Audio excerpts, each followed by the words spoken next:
이렇게 비자뿐만이 아니고 체류 자격이나 국적 회복이나 뿐만이 아니라 다른 영역에서도 혹시 차별이 있지 않나 잘 챙겨봐 주시면 좋겠어요.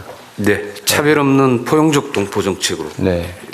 말씀은 잘하시는데 실제로도 그렇게 가도록 노력하겠습니다. 그러세요. 예. 좀 적극적으로 좀 찾아보세요. 억울하지 않게. 얼마나 서럽겠어요, 그죠? 내가 가난한 나라, 힘없는 나라에서 하니까 나까지 무시당한다. 그런 생각이 들 수도 있잖아요. 재외동포 DB를 구축하시는 건 아주 훌륭한 생각이신 것 같습니다. 재외국민들의 참정권 보장 확대에 관해서 이 47페이지에 보면 써진 내용이 추가 투표소 설치, 순회 투표소 도입 이런 거는 투표 시간 연장 이런 걸 해서 투표권을 보장을 하겠다. 공직선거법 개정을 빨리빨리 하겠다라고 해놨는데 우편 전자투표 도입은 협의라고 써놨어요. 왜 두 가지를 구분했죠? 이게 지금 우편 전자투표 저기 미국이나 이런 데서는 대통령 선거에도 다 하는 거 아닙니까? 지금 OECD 38개국 중에서 28개 국가가 우편 투표를 네. 도입을 하고 있는데요. 지금 우리 같은 경우에는 이 부분을 도입하는 데 있어서 지금 그동안에 몇 차례 중앙선관위하고 국회하고 몇 차례 협의를 했는데 이제 우려를 제기하는 그 재외 국민들이 투표 못하게 하는 게 목표인 집단이 있어서 그러죠. 아마 우선 선관위에서 한번 우편 투표를 했을 경우에 회수율, 그러니까 각 국마다 우편 제도가 틀리기 때문에 한 나라면은 거기에 맞춰서 설계가 되면 되는데요. 이게 세계 주요 각국에서 우편 투표가 진행될 경우에 우편 제도, 우편 인프라의 차이가 다 존재합니다. 그래서 어떤 데는 한 달 걸리는 데도 있고요. 어떤 데는 투표를 했더니 선거 개표 끝난 다음에 한 며칠 있다 올 수가 있다. 그렇게 바로 이제 그런 문제가 하나가 좀 지적이 돼 있는 상태고요. 그래서 그러면은 우편 제도가 제대로 구축돼 있는 나라만 할 것이냐? 그럴 경우에는 또 그런 기준들이 또 애매모호해집니다. 그리고 이제 전자투표 같은 경우에는 아직 좀 시행을 해본 적이 없는데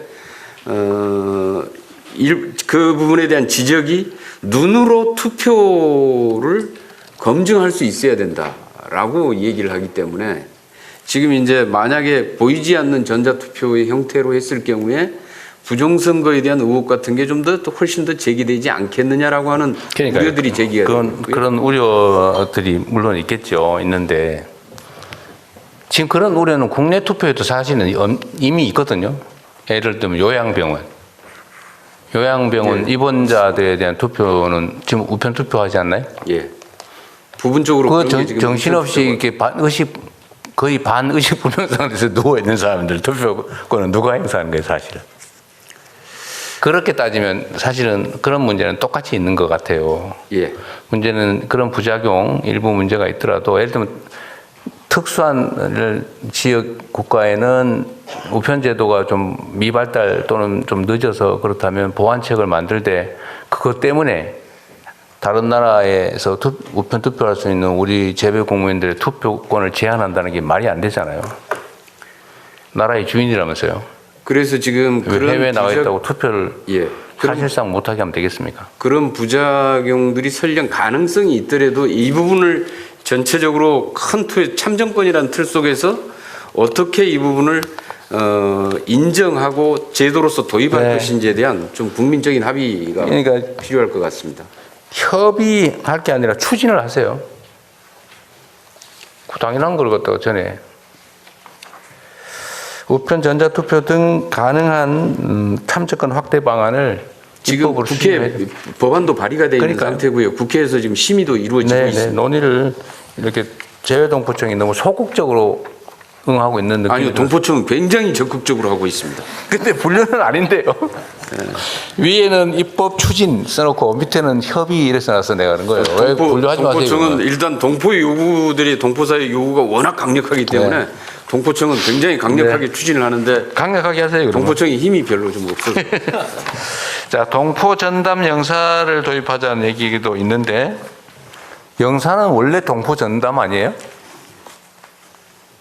원래 영사가 동포 업무하는 걸 영사라는데 동포 업무로 전담하는 원래 이제 동포 업무까지를 해야 되는데 아까 말씀드린 우선 재외 국민의 사건 사고 내지는 여권 비자 관련된 업무 이제 이런 것에 먼저 우선적으로 일을 처리하게 돼 있습니다. 그러다 보니까 이제 동포 밀집 지역 같은 경우에는 인력을 늘리란 말을 이렇게 어렵게 업무가 쓰는 거죠. 과중돼 가지고 실제로 여타의 다른 외국 국적 동포를 챙기거나 할 시간이 굉장히 어쨌든 인력을 늘리자 그 말을 이렇게 써놓은 거군요. 그러면 하여튼 이건 외교부에서 판단해야 될 일인데 어쨌든 인력을 늘리는 건 그렇게 쉽지는 않은데 전체적으로는 어쨌든 부족한 건 맞는 것 같아요. 네, 그렇습니다. 그런데 이제 쉽게 얘기하면 재외동포청이 주재관을 좀 보냈으면 하는 것입니다. 저희들은 이미 외교부 소속 영사들이 아니, 원래 그 업무를 하고 있는데 무슨 그렇습니다. 그래서 그걸 현명하게 네, 외교부로 받아서 보내는 방안을 검토하겠습니다. 네. 재외동포청이 꾀를 내신 것 같은데 잘 안 넘어가는 것 같네요. 재외동포청 소속의 영사를 보내자는 취지로 보인다. 네, 그렇습니다. 그런데 그 외교부 산하청이기 때문에 네, 다른 네. 주재관이 아니고 외교부로 받아가지고 저희가 네. 보내겠다. 그렇게 그런 방향으로 네. 하겠습니다.